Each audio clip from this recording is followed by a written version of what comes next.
Hello and welcome back again to another episode of This Week in Christian History. And we are focusing on this week of November 24th for our episode to talk about November 27th, 1095, which is the official quote unquote kickoff day, if you want to, of the Crusades, which there will be several from that we'll learn about and talk about a little bit today when Urban II, the Pope, kicks everybody off. And we're glad to have as our guest Dr. Matthew Phillips, who is a professor of history at Concordia in Nebraska. So thanks for joining us. We really appreciate it. Glad to be here. Well, excuse me, and we may or may not edit that out. All right. Just so you'll know. So in addition to that, I should say, because we are the Center for Christian History at Mississippi College, that you are an alum of this institution and of the history department. So we want to throw that extra little way to go shout out in there. Yep, 1993. How about that? So in case Dr. Kirkford is actually listening to an episode, we got two might remember me. I hope he does. He would. That's history. People don't forget stuff, right? I mean, we don't forget those things. So tell us about when we hear about the idea of the Crusades.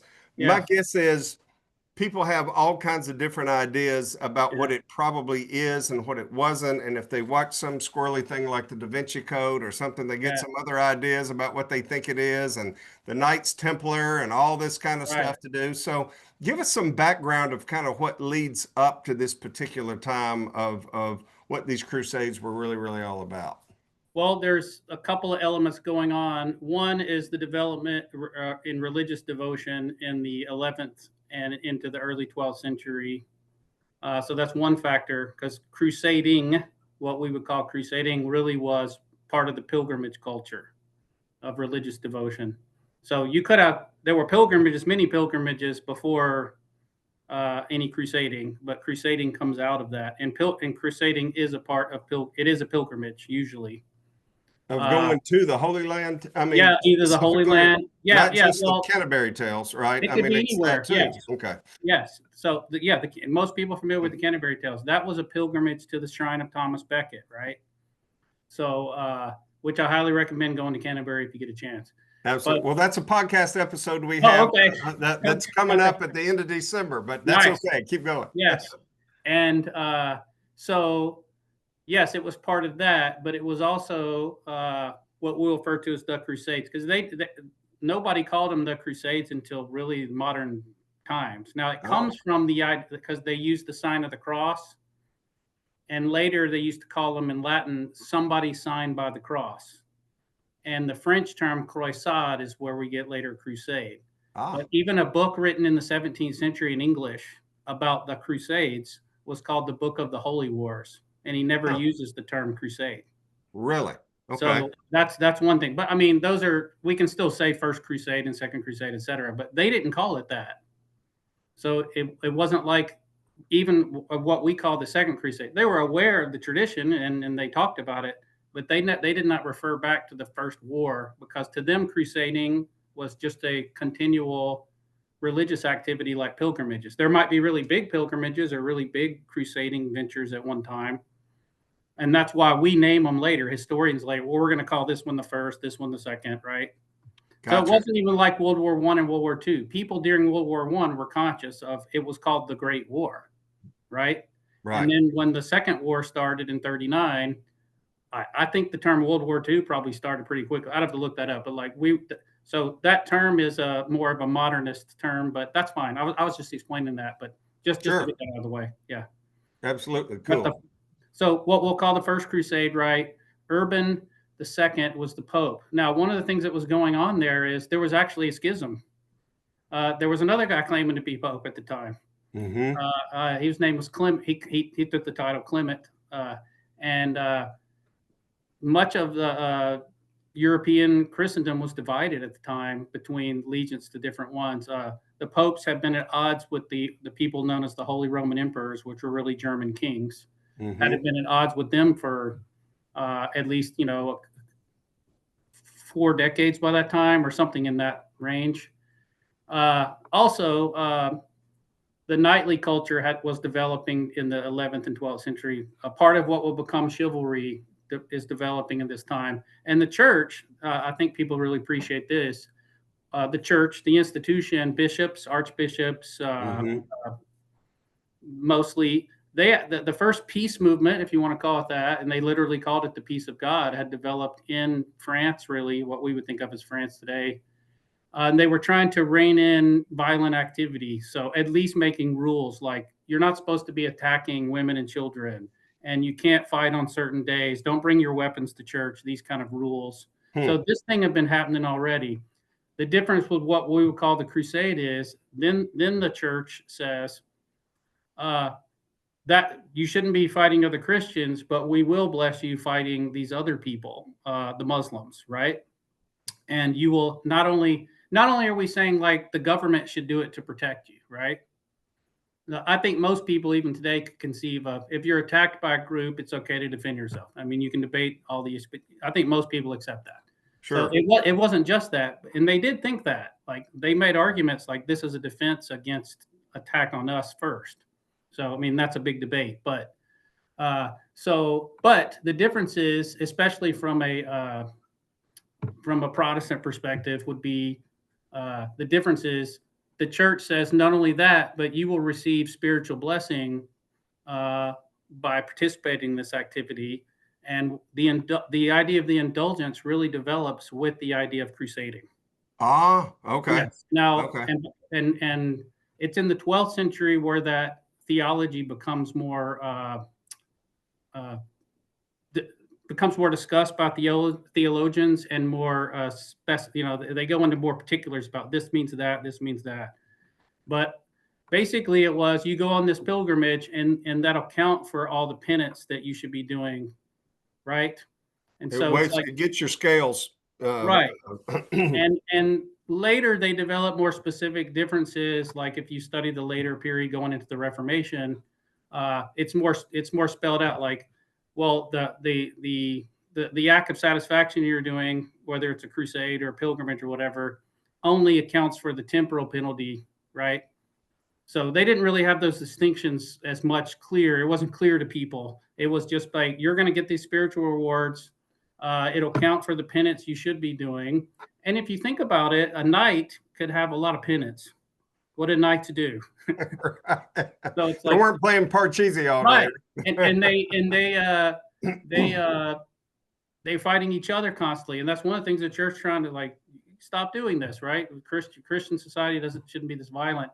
So stop fighting each other and go fight. If you want to fight, we got somebody for you to fight, and you'll receive spiritual rewards for it. So that was the innovation, I think, of the use of spiritual reward as a motivator for fighting, and that was the innovation for what becomes crusading.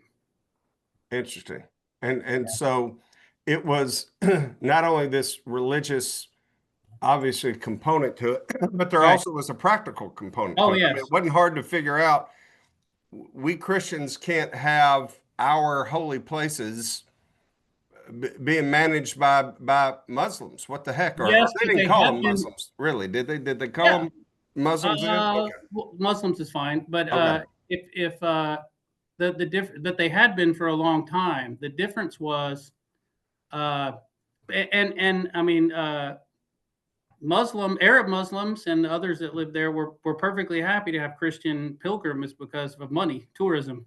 The same reason, whoever there, they're glad for you to show up there and spend money in Israel, or if you go to Nazareth or whatever, they're, if you can. But so that was part of it. But one of the things that changed in the 11th century was the invasion or migration of the Turks into the Middle East. The Turks were not Arab, different peoples that came from farther up in Central Asia, and they start migrating into the Middle East. And then eventually, that why we have Turkey today is because that's the group that settles that area eventually. And those Turks convert to Islam. And then they also conquered the Arab territories. So while they convert to Islam, they conquer a lot of the Arab territories. And then they start attacking the Eastern Roman Empire again, Byzantium. Byzantine Empire is what we often call it. But it was basically the Eastern Roman Empire with its capital in Constantinople. So they start these. The Turks restart this war against the Byzantines, and that was the impetus for the call for help. So the Emperor Alexius sends a letter to Urban and says, "Hey, there's basically they've taken over half of what we would call Turkey today, and they're threatening the rest of it, and so we need help." And so probably what he was hoping for were some mercenaries or some lords or some dukes or somebody to get the word, and they would come over with an army. But what he got was Urban and probably a team of his theologians and preachers come up with this idea of, we're going to grant spiritual rewards to go on a pilgrimage. What the emperor did not ask for was, he wasn't worried about a pilgrimage. It's Urban who combines these ideas and says, I want you to go and defend your fellow Christians from the attack, which he calls the cursed race of Persians, but he meant the Turks. They weren't clear about who was who yet, right? So they and he gives this speech about, and the Turks had done things to certain people, and it depended on who it was, but like there's all these stories coming out about them torturing people, destroying holy places. But the main military issue was, are you going to help these Eastern Christians defend themselves, the Byzantine Empire? And they said yes. And so, but it wasn't just a few mercenaries. Urban calls it at Clermont, right, which we're talking about.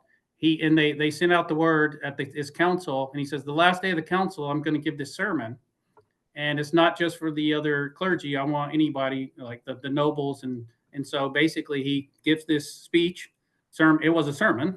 And he proclaims basically the things I just said and says, and I don't know what the reaction was going to be, but he did appoint. We know that he sent out letters. He traveled around different places in Western Europe preaching himself.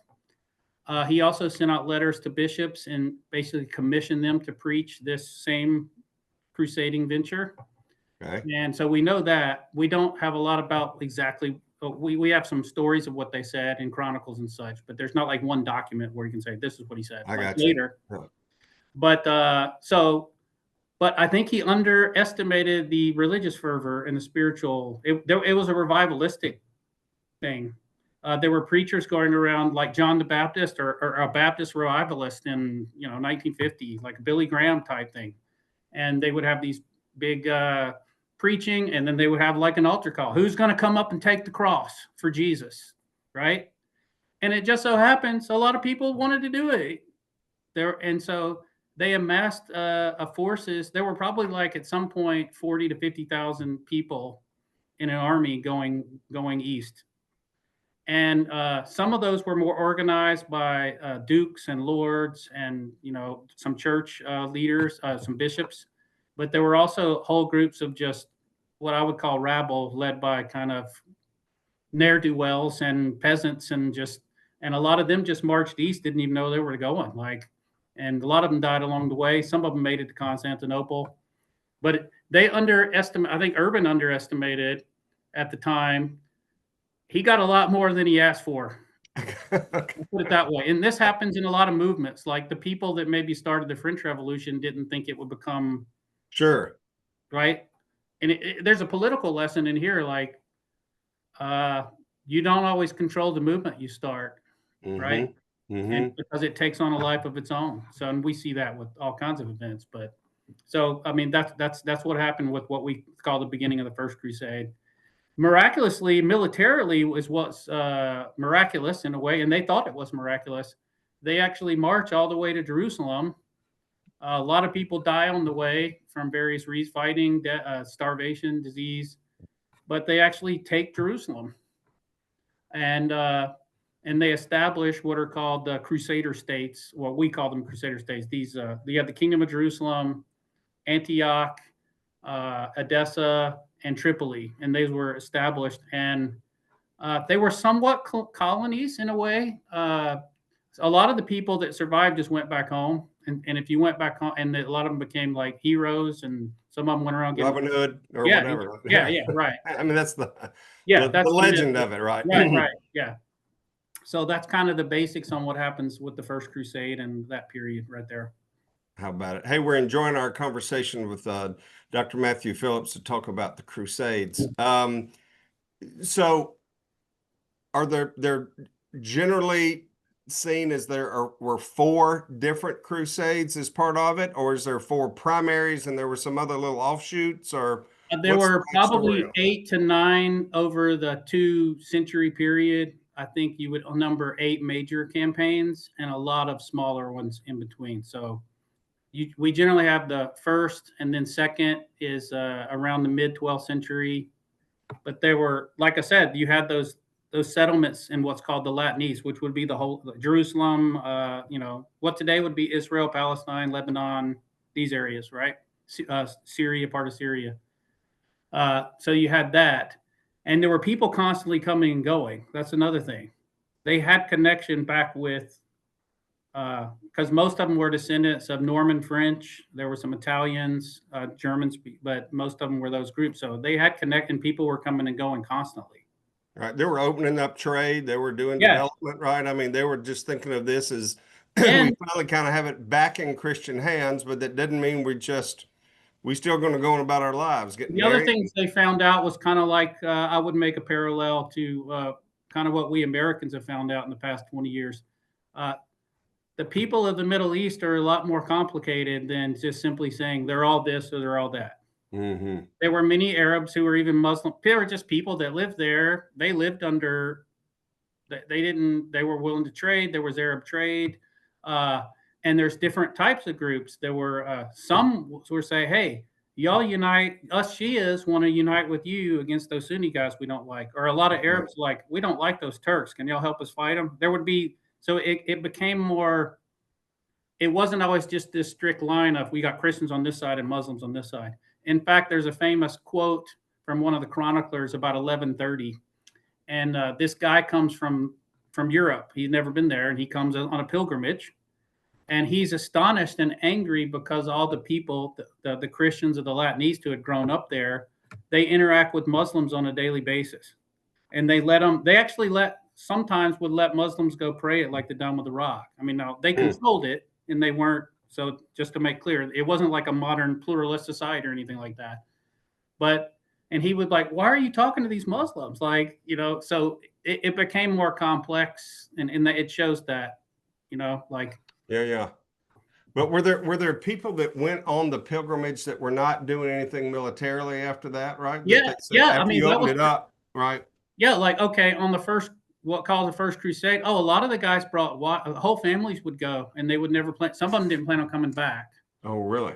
One of the leaders of the first crusade was a guy named Count Raymond of Toulouse in southern France, and he was a bit older. I say a bit older. He's probably how old I am right now, but he was one of the older guys, and he never planned. And when he left everything to his son, another Raymond, and he said, "We're not coming back." His wife went with him. Now, he wanted to get some piece of land over there. He ends up trying to found Tripoli, the principality of. No, he found it. Yeah, Tripoli. But yeah, he had a whole entourage of people, and his wife went with him, and they both died there. Like, so that wasn't uncommon. Women went on pilgrimages, and some. Now there was the military element, right? You had a knightly army, if you want to look at it that way. But there were always other groups, and yes, it was very common for them to travel in groups. Some people were armed, some were not, but everybody could be going on the pilgrimage. Mm-hmm. It becomes a little bit more planned and professionalized later, because as they lose campaigns, they realize they have to be more organized. And so this is where the idea of paying for indulgences comes about. Okay. So to get the indulgence, you did the pious act, right? So you went on a pilgrimage. Indulgences were given for all kinds of pious acts, good and pious acts, right? Praying, giving to charity, all kinds of things. Taking care of widows and orphans, right? All that stuff. Yeah, and those are good things. So, but to get this indulgence, which was called a plenary indulgence, which only the Pope could grant, and they're in the scheme. You had to go on the pilgrimage, but there was hundreds of thousands of people over time that wanted to go, but like, you're an old lady or you're a kid or whatever, right? And so they came up with the idea. I tell you what, you can get the same thing if you just give a little bit to support the cause. It's like me giving to the USO or supporting the troops or tying a ribbon around the tree. Yeah, but maybe I can't go to the spot, but if I wrote the check to build the orphanage, yes, and the orphanage, they went and did great things, and I've done a right. great thing, but for my money, you wouldn't be able to go do the orphanage. Right. So now, obviously, that's easily abused, and even after the Reformation, even the Catholic Church does not take money in that way for indulgences anymore. Right. But it wasn't intended to be abused that way. A lot of people don't understand. We can disagree with the theology, which Lutherans and Baptists will, and we should, I think, from our perspective. But we can understand it. Like it was actually considered. They were trying to expand piety, not restrict it.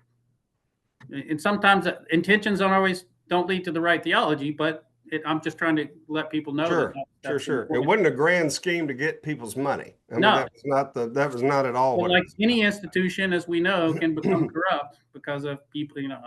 Any university or anybody can. That's sinners can fail and make mistakes and also intentionally sin. So that's the distinction I'm making. Sure. So in the context, so if they're if you could call the first crusade successful in the sense that yes, they did what they wanted They were to do, militarily successful. Yeah, they were military successful that, but then there were subsequent crusades where they weren't successful, right? And then finally it was like, all right, we've done all this, no mas, we've done this thing enough or not? No. Okay. So yeah, I mean, we'd have to do a course, which I teach a course on the medieval crusades. But yes, there was never another as successful military campaign as the First Crusade. All the other major campaigns, at best, could be described as moderate, some success for some goal, but never achieved the military goal.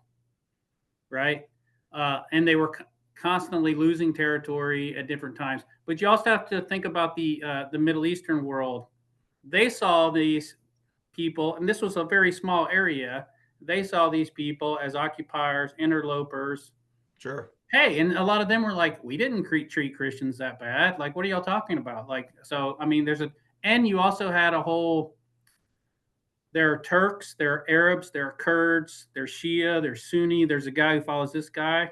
I mean, again, I want to make a modern parallel in the sense of, we deal with the United States today, or whoever would deal with Egypt differently than you would deal with Iran, right? But they're both Muslim. See what I'm saying?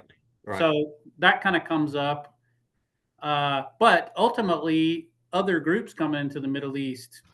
Later, the Mongols show up in the Middle East. And a lot of the Christians at first thought that was the apocalypse. That was the army from the east, which kind of makes sense, right? Right. And but the others were like, well, maybe if we convert them, they'll help us. But unfortunately, the Mongols, for them, converted to Islam instead.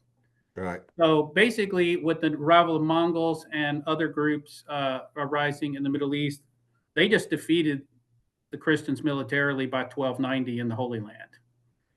But the thing about that did not end crusading. They maintained control of Cyprus, so Cyprus would remain a Christian-controlled island for a very long time, probably till the Turks got it in the early modern period, like in the 1600s or something.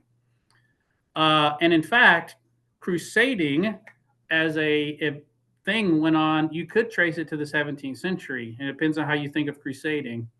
So, for instance, there were indulgences given out at times for going after heretics, and fighting wars against heretics, and there were also indulgences given out for fighting the Turks in the 16th century.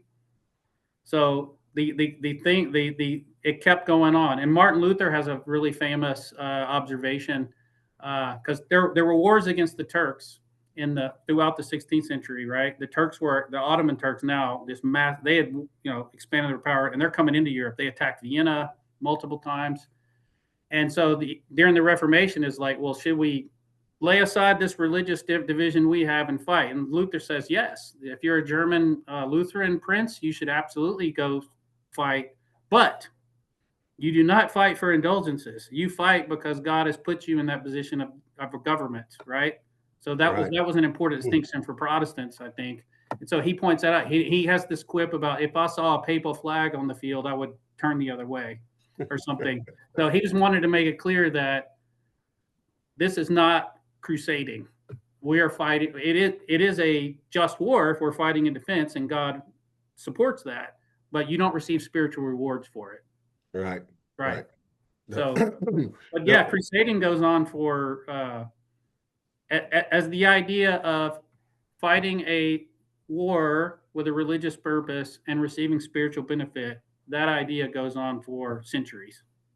So all of the things that happen with, I don't know why some people get super interested in the Knights Templar and all of those times, but that really is where this really gets on the big radar. They were very significant. Yeah. Well, who were they, and what is that about, and how does that fit within the kind of the structure, if you will, of what was going on as far as Crusades go? Well, just to make clear, the Da Vinci Code and all that industry, that's fiction. Okay? Right. There's no. Now they tie. It's a good story. It's a good story, but it's fiction, right? It's that's just watching a Tom Cruise movie or whatever, or Tom Hanks movie. That's all it is. Okay, right. So if it increases people interested in history and that, I'm happy. But find the real history or the best sources we have. So the Knights Templar actually started as a group of guys who were on the First Crusade, or not too long after, and things were still very dangerous. There were pilgrimages coming. And, if you know the geography of modern Israel, Palestine, you have, I think Jerusalem's like 20-something miles from the coast, maybe 30 miles, something like that, right? I've never been there, but I know a lot of people probably have done Holy Land trips and stuff. So they kind of know the space. And so you had to walk from the ports, and it was very dangerous. So the Knights Templar kind of began as like a police force, or these group of knights said, we're going to devote ourselves, we're going to stay here, and we're going to protect pilgrims and basically become a defense force. And that's kind of what they were. But they became a religious order. Knights Templar were the really hardcore devoted ones, took vows just like a monk, and they lived in a monastic lifestyle together. And they were supposed to be celibate. So they lived as monks. There were other groups that were kind of like supporters. You could kind of like a supporter of the Knights Templar and kind of get the side, but you weren't the hardcore. So that happened. But if you became a member of the Knights Templar, you were basically a monk whose job was to fight. And did you get that? I mean, was that order like the Jesuits and like any others that the Pope said? Yes, you got it. The big preacher of the 12th century, a guy I've studied a lot about, Bernard of Clairvaux. Mm-hmm. He actually greatly promoted crusading as an activity for lay people. Now, Bernard would have said, if you really want to go to heaven, you become a monk. But you lay people should, because he would say, to be a monk is to be in the heavenly Jerusalem, right? Mm. But he really promoted it as a form of piety for lay people. He also greatly promoted and was friends with the popes, who affirmed what becomes the Order of the Temple. And the reason why they call it the Order of the Temple is because they give them the Al-Aqsa Mosque as their headquarters. And I'll explain where that is, so people will know what the Al-Aqsa Mosque. Most people know the Dome of the Rock. If you look at any picture of Jerusalem, it's got that big shiny dome. That's that's the site of the supposedly where Muhammad rose to heaven. Okay, that's why it's there. And that same part of the Temple Mount, they had the Al-Aqsa Mosque. So that's the Temple Mount, right? And so the Al-Aqsa Mosque was converted into the headquarters of the order. And so they called themselves the Order of the Temple because they were at the temple. So that's how they get that name. And they become very popular by the end of the 12th century. And they also established branches all over all over the Western Christendom, from Spain, England, France, Germany. And they became, in the 13th century and into the early 14th, they're suppressed in the early 14th century, bankers, because they have these places all over the place. They come by kind of by accident. So it's like, well, I trust the Templars to keep my money, but I don't want to carry it with me. So I'm going to give y'all some here, and I get an IOU, and I can pick it up when I get wherever. So they became incredibly wealthy, which is ultimately why they were suppressed later. But that's If you go to London, a lot of people take trips to London, so there's a place everybody should go visit. It was in the Da Vinci Code. There's the church called the Temple Church. Mm-hmm. The nice district of London. It's pretty close to the Thames, so it's easy to get to, and there's a lot of restaurants and stuff around there you can find, so it's nothing difficult to find. Look up Temple Church. That is a Templar church that was built in London in the late 12th century. William Marshall is thought to be buried in there, who was a great knight and served Richard the Lionheart and his father and John. And he was yeah. And so that church, it looks like it's shaped like the Church of the Holy Sepulchre. Huh. So they built these churches, and you'll see these. They had coins, but you'll see structures of these left over. The one in London's one of the most famous because it's well preserved. So the Templars were a very significant group, and there were other religious orders like this that developed. The Hospitallers, which still kind of exist as a Catholic charitable group, the Hospitallers, and then the Teutonic Knights. The Teutonic Knights come out of Germans who were on the Third Crusade with Richard the Lionheart, and that group, the Robin Hood story comes out of that. Except these were real Robin Hoods. They go back to the German areas, and they found the order, what's called the Teutonic Knights, which was a religious order, just like the Templars, except their activity was in what was Eastern Europe, because Eastern Europe at the time, they were essentially going east and conquering areas, and there were still Slavic pagans and others, and that's basically, to simplify it, that's who they were fighting with. So the Teutonic Order lasts until the Reformation. The last leader of the Teutonic Order, he writes Martin Luther and says, "I've read your writings and I really think this is right. So what should I do?" Really? And Luther says, "Disband the order and declare yourself Duke of Brandenburg." And it's something like that. And that's what happened. And that's kind of origins what becomes Prussia later. So it's these cool. things are all connected, right? Yeah. I mean, this is the thing that so tell us though, what was kind of back home as it related to Christianity development of the church and what that meant, as well as things that politically happened, right? I mean, you mentioned Richard Lionheart and others, right? I mean, that gets into the whole My Daddy and Becket and Brother John and all of that stuff gets intertwined in all that, right? Well, yes. One of the issues was always, if we won a big campaign, they had to spend a lot of time trying to make peace with the King of France and the King of England, or whoever's fighting each other. Or the king might be at odds with the bishops over something. So they spent a lot of time trying to solve those issues before the Third Crusade, because people are familiar. That's Richard in 1180s. Henry II, who's the one who had, Becket dies in 1170.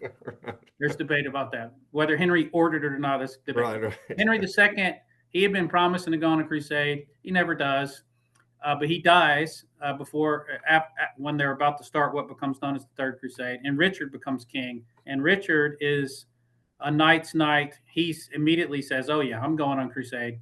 So they have to get together, and so him and Richard and the King of France, Philip Augustus, are enemies. They're rivals. They knew each other now they were kids, and it's just so they're fighting because Richard and they actually control a lot of Western France, so they're fighting each other constantly. So one of the things they have to do is try to get them all together. And it's in Christian idea, you're Christian kings, you need to solve your problems, and we have bigger problems. Like it would be like America needs to quit fighting with each other. We've got a much more significant enemy to deal with than whatever our different, whether they're perceived to be petty or big. Like this is more important, right? So that was always a constant thing. But yeah, they figured out you have to manage large campaigns. It did become a lot more institutionalized by the early 13th century. Innocent III, one of the more significant popes in history, he tries to create an institutionalization and manage it, and they create a tax on the clergy to help fund it. It's called the Saladin tax in England to help fund it, because it's just like everything. Everybody thinks something's a good idea, but nobody wants to pay for it. So it wasn't much different than how. Yeah, that's a good idea. I was like, well, we're going to have to raise your taxes to pay for it. Well, it's kind of like that. Right. So yeah, it became, and also the organization of preaching. Mostly what I've studied, and I hope to have a book coming out maybe the end of the next year on preaching the cross in the 12th century. So I study religious devotion and how they use the theological and devotional ideas to promote crusading. Because crusading to them is, at least from the theologians and preachers' point of view, is most significant as a religious activity for the salvation of the soul. They certainly are for military victory if God grants it. It's like that's not the most significant. The most significant thing is that you do your duty, you fulfill your vow, and receive the indulgence, and take that you go and do, right? You yes. go and do and you obey. We'll let God figure out whether you win or not. That's right. And everybody wants to win, obviously, but I want to make this point too. So just so people understand, at least from the theologian's point of view and the preacher's point of view, and many of the people who participated, it wasn't a mere transactional thing. Like they weren't God's mercenaries. I'm sure it depended on the individual, but the way they talk is, I'm taking up my cross to follow Christ. I'm doing it from contrition and a heartfelt intention, or at least that's what you're supposed to be doing it with. right. So merely just showing up, if you just went as a mercenary, and I'm sure this happened, and died on the crusade, and in your heart you were like, I don't care about all that, I'm just here for adventure, at least theologically they would say you're not actually receiving the spiritual. But you have to have faith, right? You have to believe. It isn't just merely doing the ritual. I want to make that clear, because a lot of times Protestants don't get that. Now, a lot of times, people act that way, and that's human nature. But like, that's not what that's not what the teaching was. It wasn't merely you do this and God forgives you. This was part of sanctification, we might say, from a different perspective. Yeah. Sure. Well, one last thing, and for us to think about, you were talking about the, and this is just conjecture. Okay, so this is part of it. So, do you think the fact that it was Muslims in the Holy Land that had more weight than it could have been 250 years later to go, well, no, there's Mongolians in the backyard too. Right. We need to go do the same thing for them. Had it been, heck, man, they're knocking on the door of Poland, or they're in the middle of Poland, right? Right. We got to get out of here. I mean, what do we? This can't be. We can't have this. I mean, do you think that same kind of fervor could have happened about going further east on something like that than it was about going to the Muslims, or do you think it was just that's who was there at the time, and that's what? No, I think the context of the time was, at least from I'll speak from the Western Christian perspective. The context of the time was, one, they perceived Islam as a heresy, basically, right? Mm-hmm. Yeah, they get some things right, but they get a lot of things wrong. Also, they perceived it was the Muslims who were the aggressors. All that territory was Christian.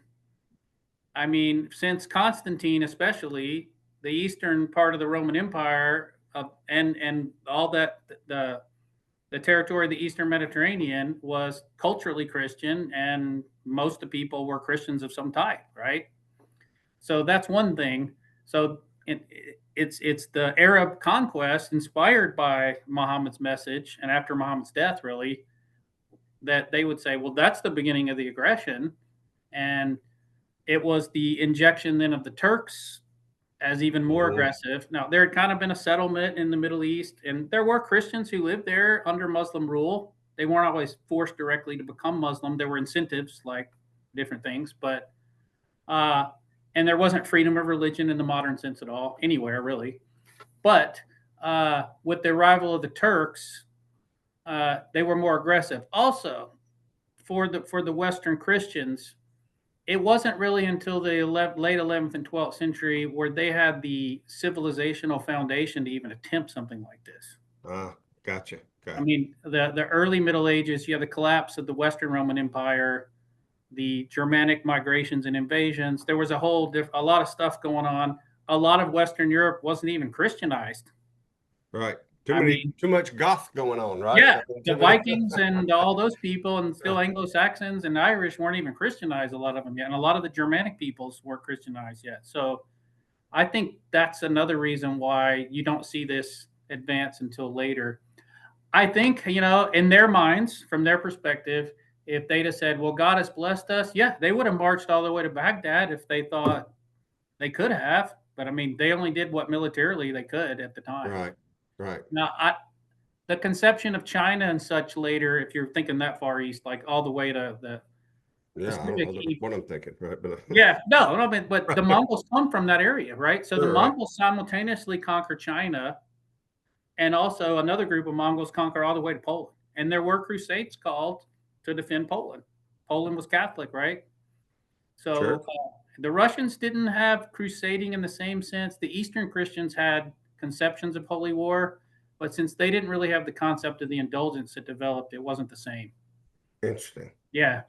There's no way you can get it all done. Right. Yeah. Even in the time we're trying to do, we can't get it all laid out. Yeah. So, but that's why we go do it another day, right? To be able to figure that out. So I'll be glad to come back and talk about hot diggity. We'll do it. Hey, thank you so much, Dr. Matthew Phillips, being with us today to talk more about the Crusades and for us to use this time of November 27th, 1095 is a kickoff opportunity to be able to dig into that. We hope that folks will continue to follow other podcast episodes and to go back to our website for the Center for Christian History.com and learn more about other resources and events, the things we're doing to expand under the idea of the more you know, the more you grow. And so that will be yet another opportunity for us. Thanks again for your time. Go Choctaws. There we go.